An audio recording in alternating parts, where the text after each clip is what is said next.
बहुत समय पहले की बात है। किसी जंगल में एक पेड़ पर सुनहरी चिड़िया रहती थी। जब वह गाती थी तो उसकी चोंच से सोने के मोती झरते थे। एक दिन एक चिड़ीमार की नजर उस पर पड़ गई। चिड़िया के मुंह से सोने के मोती झरते देखकर वह खुशी से फूला नहीं समाया। उसने मन ही मन कहा, वाह वाह, आज तो मेरे भाग्य खुल गए। अगर मैं इस चिड़िया को पकड़ लूं तो यह मुझे रोज सोने के मोती देगी और मैं जल्दी ही धनवान हो जाऊंगा। मन में ख्याल आते ही चिड़ीमार ने जमीन पर जाल फैलाकर चावल के कुछ दाने बिखेर दिए। सुनहरी चिड़िया दाने चुगने नीचे उतरी और जाल में फंस गई। चिड़ीमार ने उसे पकड़ लिया और अपने घर ले आया। उस दिन से चिड़ीमार का रोज सोने के कुछ मोती मिलने लगे। देखते ही देखती वह धनवान हो गया।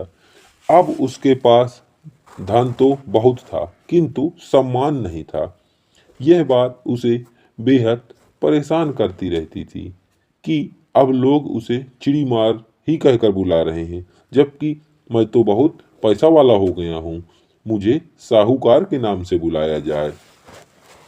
वह सोचता कि ऐसा क्या करूं कि लोग मेरा सम्मान करें। एक दिन उसके दिमाग में एक युक्ति आई।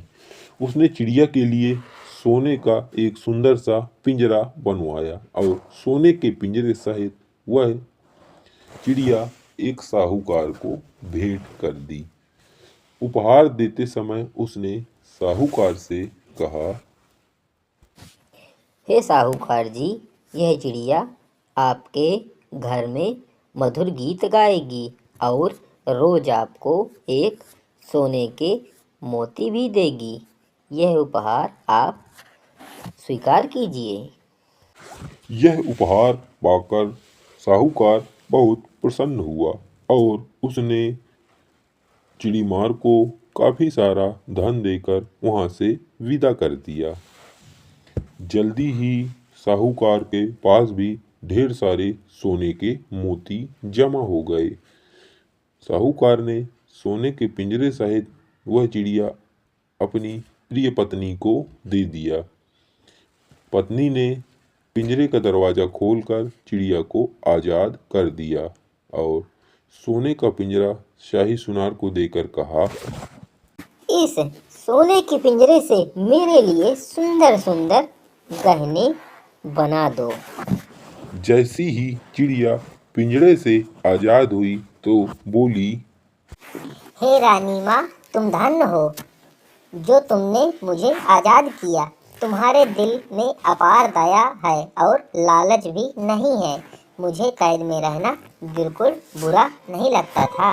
मैं परेशान थी। इतना कहकर वह चिड़िया जंगल में उड़ गई।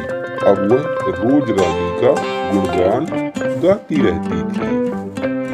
ऐसी मजेदार कार्टून